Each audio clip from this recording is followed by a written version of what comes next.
함께 나누실 성경 말씀은 신명기 19장 1절에서 10절의 말씀입니다. 구약성서 291면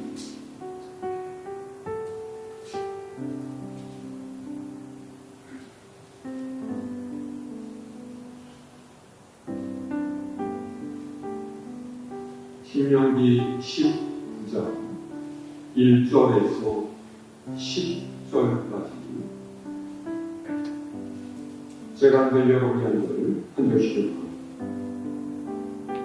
네 하나님 여호와께서 이 여러 민족을 멸절하시고 네 하나님 여호와께서 그 땅을 네게 주심으로 네가 그것을 갖고 그들의 성읍과 가운데 거주할 때에 네 하나님 여호와께서 내 뼈로 주신 땅 가운데서 대성을 너를 위하여 네 하나님 여호와께서 네게 기업으로 주시는 땅 전체를 세 구역으로 나누어 길을 닦고 모든 살인자를 그 성으로 도피하게 하라. 하늘나라 이로 위하여 사랑하는 인간이 곧 누구든지 불의 원한이 없이 주님의 그의 이웃을 죽이니 가령 사람이 그 이웃과 함께 벌목하러 산림에 들어가서 손에 도끼를 들고 벌목하려고 찍을 때 도끼가 자루에서 빠져 그의 입을 맞춰 그를 죽게 함과 같은 것이라.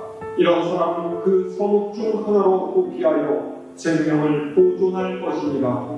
그 사람이 그에게 불의 원한이 없으니 주님의 합당하지 아니하나 그럴 때 그 길을 먹고 가는 자의 마음이 목숨에 불가서 살자를 붙였는데 그 관계 멀면 그를 따라 나와 죽일까 하라. 그러므로 내가 네게 명령하기를 세 성을 너를 위하여 구별하라 하노라. 내 하나님 여호와께서 내 장들에게 흑서하시되어 내 주명을 들어 내 자손들에게 주라고 말씀하신 자를 나에게 주시되 또 너희가 오늘 내가 너희에게 명하는 이 모든 명령을 지켜야 하여 내 하나님 여호와를 사랑하고 항상 내 길로 행할 때에는 이 세 외에 세 성을 통하여 내 하나님 여호와께서 내 기업으로 주시는 땅에서 무지하기를 빌지 말라. 이같이 하면 그의 피가 내게로 돌아가지 아니하리라. 아멘. 할렐루야. 명절 연휴 잘 보내셨습니까? 다 어디 가셨어요? 아직 명절이 끝나지 않은 분들이 좀 있나 보네요.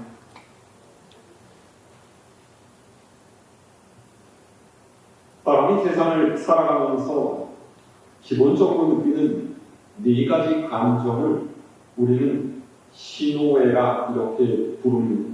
사람은 상황에 따라서 기쁨과 성능 그리고 사랑함과 즐거움을 느낀다라는 뜻이죠.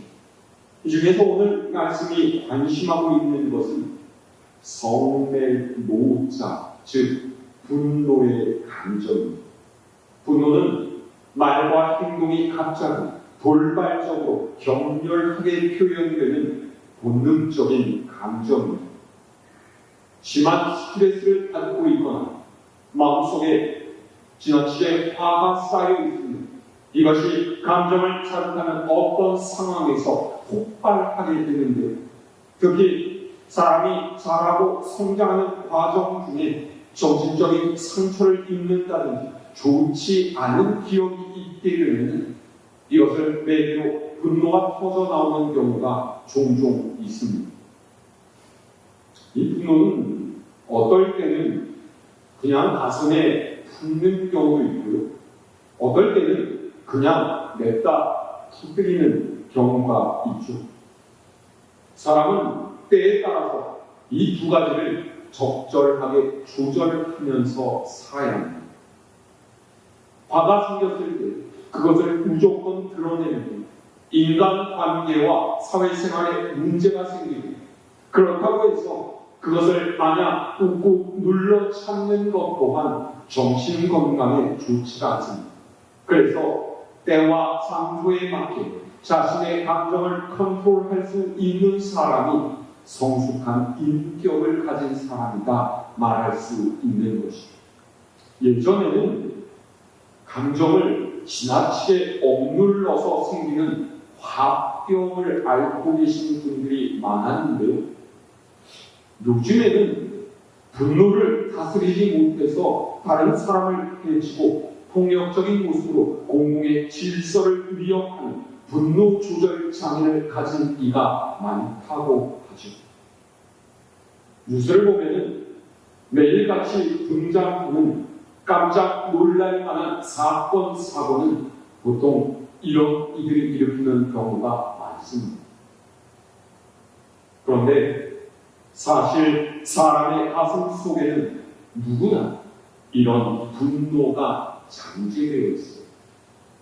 세상 얌전하고 조용하던 사람들, 그의 내면 깊은 곳에 있는 어떤 약한 부분이 건드려지게 되면 폭발하게 됩니다. 성경 보세요. 가인이 동생 아벨을 죽인 것은 그의 심성이 특별히 다른 사람보다 악하다거나 아니면 이전부터 내가 동생을 죽여버려야 되겠다라고 생각해 왔기 때문이 아닙니다. 하나님께 드린 제사에서 자신의 질문이 받아들여지지 않자 실망, 질투, 열등감, 자괴심 등이 일어나게 되어 그것들이 한데 뒤섞여서 자신과는 다르게 하나님께서 받으시는 제물을 드린 동생을 증오하게 되고 거기서부터 나오는 분노를 조절하지 못했던 거죠. 사람은 누구나 이럴 수가 있습니다. 이런 연약한 본성을 가진 인간을 향한 하나님의 배려 깊은 은혜를 느낄 수 있는 대목이 바로 오늘 말씀입니다. 오늘 말씀은 도피성이라고 하는 제도를 만들라고 하시는 하나님의 명령입니다. 사실 도피성은 신명기에만 등장하고 있는 것이 아니라 출애굽기에서부터 계속해서 이야기되었던 내용입니다.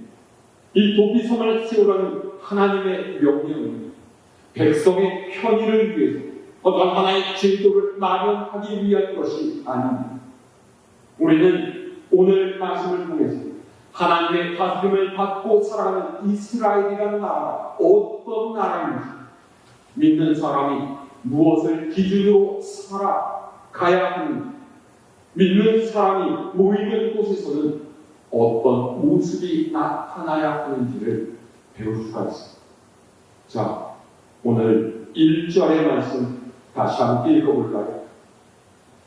1절 말씀입니다. 시작.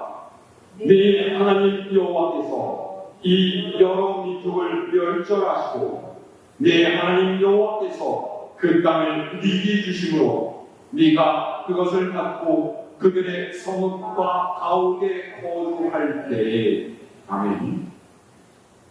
1절의 말씀은 오늘 전체 말씀의 대전제라고 할 수가 있습니다. 하나님께서 우리에게 잊지 않기를 바라시는 것이 있어요.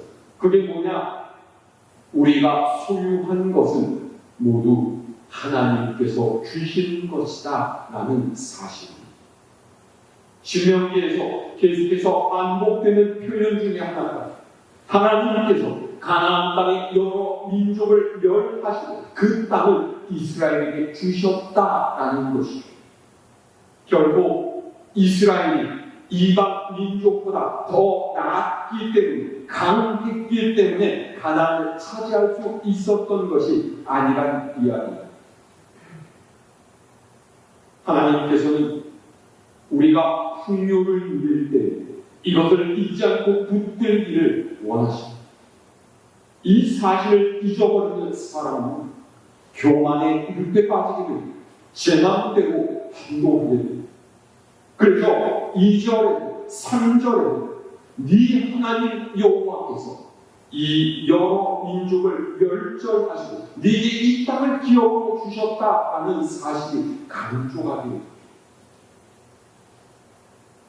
하나님께서 내가 누리는 이 모든 것을 주셨다는 사실을 기억하면서 살아갈 때 사람은 감사할 줄 알고 다른 이에게 관용을 베풀 수 있고 은혜를 받은 이답게 살 수 있다는 것 여러분 잊지 마시기를 바랍니다. 자, 그 다음 2절에서 3절의 말씀을 읽어볼까요? 시작.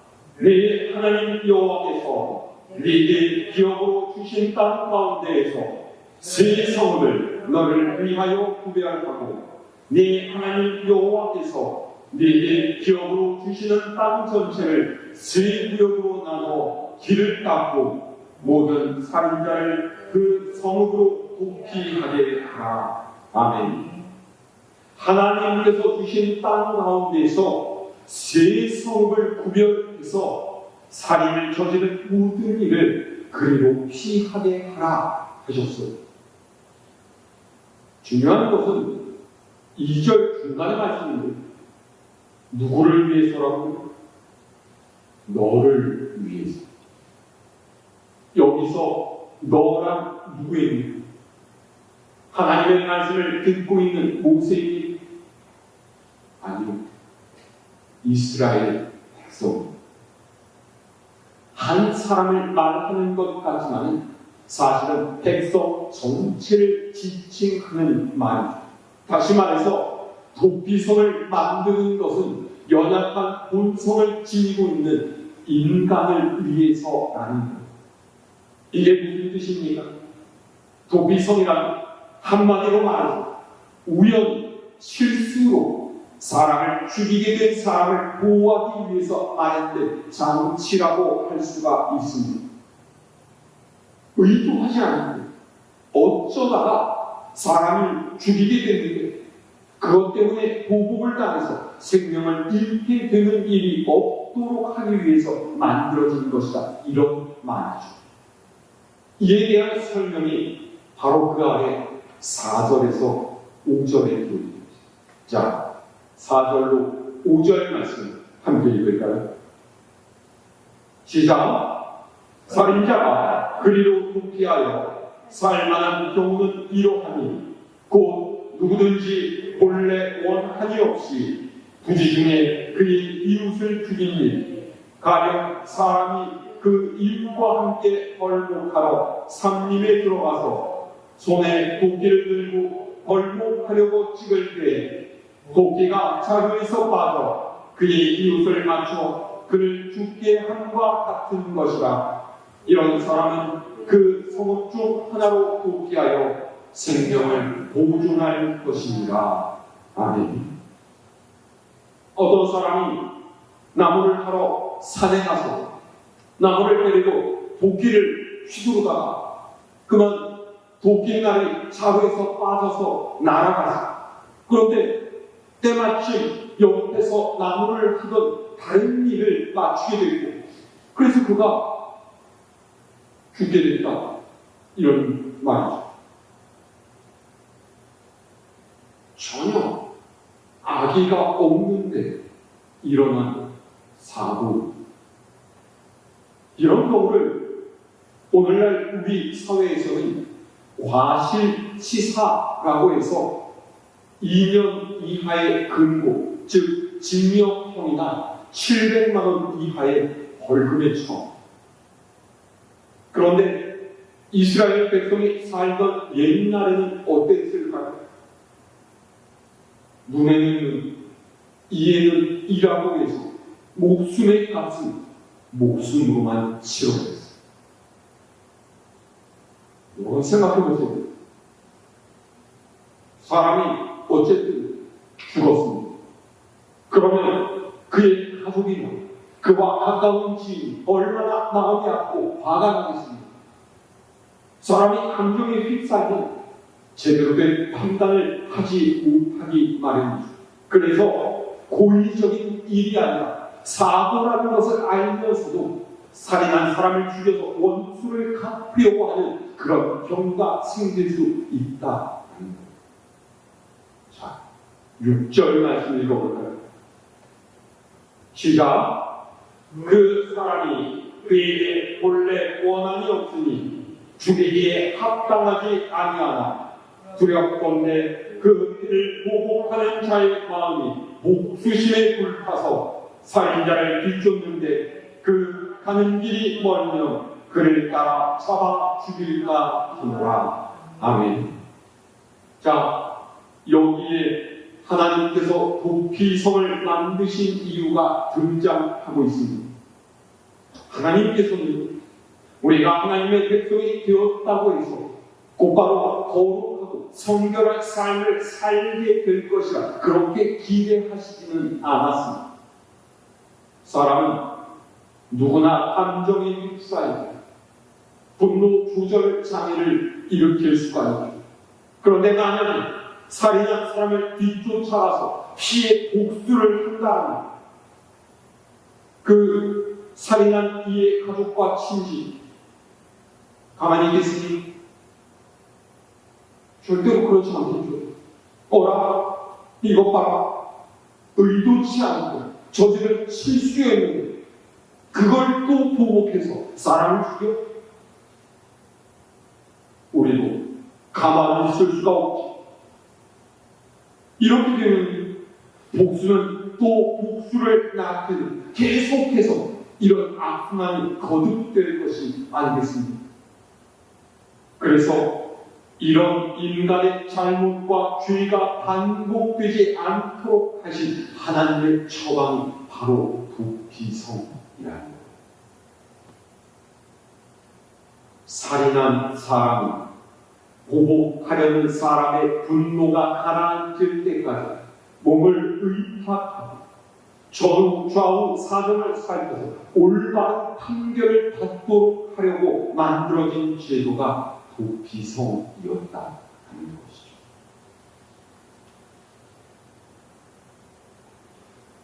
모든 사회에는 법이라는 것이 있습니다. 사람들이 모여서 사는 곳이라면 어디든지 반드시 등장하는 것이 법과 규칙입니다. 법과 규칙을 지켜나가는 것을 통해서 사람들은 자신의 권리와 이익을 보호하고 그들의 살아가는 단체와 사회를 유지시켜갑니다. 우리가 살아가는 이 세상에서는 이 법과 규칙을 잘 지키는 나라일수록 선진국이다, 이렇게 이야기를 하죠. 자, 그러면 하나님 나라에도 법이 있을까요? 여러분 어떻게 생각하십니까? 있다고도 할 수 있고 없다고도 할 수가 있습니다. 법이 있다라고 말할 수 있는 것은 하나님의 나라에도 분명히 삶의 기준이 되는 것이 있기 때문이에요. 하지만 없다라고도 할 수 있는 것은 이 법이라는 것이 믿는 사람을 통제하는 것도 아니고 믿는 이들의 자유가 법에 얽매여 있는 것도 아닙니다. 왜냐하면 하나님의 백성들에게 있어서 삶의 기준이 억지로 지켜야 하는 것이 아니라 살아내야 할 삶 그 자체입니다. 하나님께서는 도피성이라는 이 제도를 통해서 하나님의 백성이 이스라엘의 삶의 기준은 하나님의 긍휼과 사랑이라는 것을 가르치려고 하십니다. 그래서 억울하게 죽은 자와 실수로 사람을 죽이게 된 자를 등장시키십니다. 아까도 말씀을 드렸지만 사람의 법으로 따지자면 어쨌든 살인한 사람은 자신의 목숨으로 그 값을 치러요. 그런데 하나님께서는 다르게 말씀하시죠.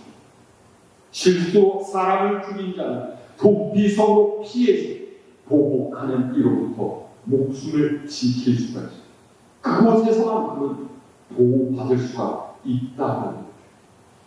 그리고 억울하게 죽은 자의 가족, 살인을 저지른 사람, 독비성으로 피했을 경우에만큼은 복수를 할 수가 없습니다. 자, 그런데요, 여기서 한 가지 더 생각해 보세요. 이것은 보복하려는 사람이 하나님의 말씀에 순종했을 때에만 가능한 일이라는 거예요. 그렇지 않습니까? 만약에 보복하려는 이가 분노에 휩싸여서 하나님의 말씀이고 보고 무시한 채로 도피성으로 쳐들어가서 원수를 갚는다. 그럼 어떻게 되겠습니까? 하나님의 말씀이 이스라엘 백성이 삶의 근간이 되지 못하고 누구나 제 마음대로 살아가는 무법지 아수라장이 될 말이고,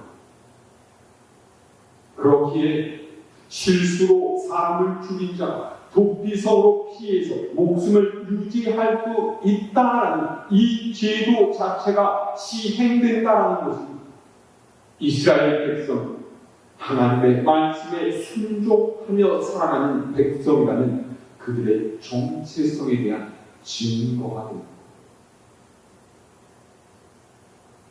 종합하자면 살인을 저지른 사람들, 그리고 죽임 당한 자의 가족들 모두 하나님의 법 아래에서 이루어지는 은혜에 순종하면서 살아갑니다. 그런 자세가 바로 하나님을 섬기는 말씀을 따라 사는 하나님의 백성된 자의 삶의 모습입니다. 하나님께서는 도피성이라는 제도를 통해서 이스라엘은 하나님의 자비와 사랑이라는 원칙과 기준 아래 살아가는 나라라는 것을 알려주고 있습니다. 자, 오늘 말씀 8절에서 10절까지 함께 읽을까요? 8절로 10절의 말씀. 시작. 네 하나님 여호와께서 네 조상들에게 맹세하신 대로 네 지경을 넓혀 네 조상들에게 주리라고 말씀하신 땅을 다 네게 주실 때, 또 너희가 오늘 내가 너희에게 명하는 이 모든 명령을 지켜 행하여 네 하나님 여호와를 사랑하고 항상 그의 길로 행할 때에는 이 셋 외에 세 성을 더하여 네 하나님 여호와께서 네게 기업으로 주시는 땅에서 무죄한 피를 흘리지 말라. 이같이 하면 그의 피가 네게로 돌아가지 아니하리라. 아멘. 이스라엘이 하나님께 받은 땅에서 하나님을 사랑하고 그분의 뜻대로 살아간다는, 처음에 말씀하셨던 세 곳 이외에 또 다른 세 곳을 더해서 무죄한 자의 피가 흘려지지 않게끔 하라 하신 말씀입니다. 이 말은 하나님의 백성인 이스라엘, 그리고 오늘을 사는 우리가 하나님을 사랑하면서 그 명령대로 행할 때에, 즉 도피성에서 드러나는 하나님의 긍휼과 자비의 정신으로 살아갈 때 하나님의 나라가 이 세상에 확장되어 간다. 믿는 사람의 삶을 통해서 하나님의 자비와 사랑이 드러나고, 그것을 보면서 믿지 않는 이들이 하나님께로 돌아오고 세상 사람들이 살아계신 하나님께 영광을 돌리는 것, 그것이 바로 오늘 말씀에 나오는 도피성의 정신이고 하나님 나라를 위한 삶이다, 이런 이야기입니다. 구약의 이 도피성이 갖는 의미가 가장 잘 나타나는 것이 바로 예수님께서 이 땅에 오십니다. 예수님께서 오셔서 죄로 죽을 수밖에 없는 우리를 구원하셨고 사망의 권세로부터 해방시켜 주시지 않았습니까? 그렇기 때문에 주님 안에서 살아가는 사람은 마치 도피성 안에 머무르고 있는 사람과 같습니다. 우리는 주님 안에 있으니 우리를 정죄하는 죄와 사망의 어둠에서 벗어나서 용서하시고 받아주시는 주님의 은혜 가운데 살아갈 수가 있습니다. 우리가 내 안에 주님을 모시고 살아갈 때 미움과 증오의 굴레에서 벗어나서 용서와 화해의 영성을 가진 하나님의 백성으로 살아갈 수 있다. 이런 말입니다. 우리는 세상에서 실수 없이 살 수 없고 억울한 일을 당하지 않고 살아갈 수도 없습니다. 그럴 때마다 우리는 과연 하나님의 뜻대로 사는 것이 무엇인지, 하나님의 백성이 어떻게 행해야 하는지를 먼저 생각할 수 있습니다. 하나님께서 이스라엘에게 주신 땅은 너희들이 잘 먹고 잘 살라고 주신 땅이 아닙니다. 하나님의 은혜로 죄에서 용서받은 자만 살 수 있게 하신 용서의 땅입니다. 하나님께로부터 받은 은혜를 다른 이에게 베풀며 살라고 주신 은혜와 긍휼의 땅. 오늘 말씀을 통해 우리에게 행하신 하나님의 은혜와 사랑을 생각할 수 있기를 바랍니다. 은혜를 입은 자로 어떻게 살아가야 하는지를 다시 한번 돌이켜 볼 수 있기를 바랍니다. 하나님께서는 그분의 자녀인 우리가 감정에 휩싸여서 죄를 저지르고 분별 없는 인생으로 살아가기를 바라지 않습니다. 하나님께로부터 값없이 받은 용서를 기억하면서 우리의 삶을 통해 하나님께 영광을 돌리며 살아가는 여러분 모두가 될 수 있기를 우리 주님의 이름으로 축원합니다.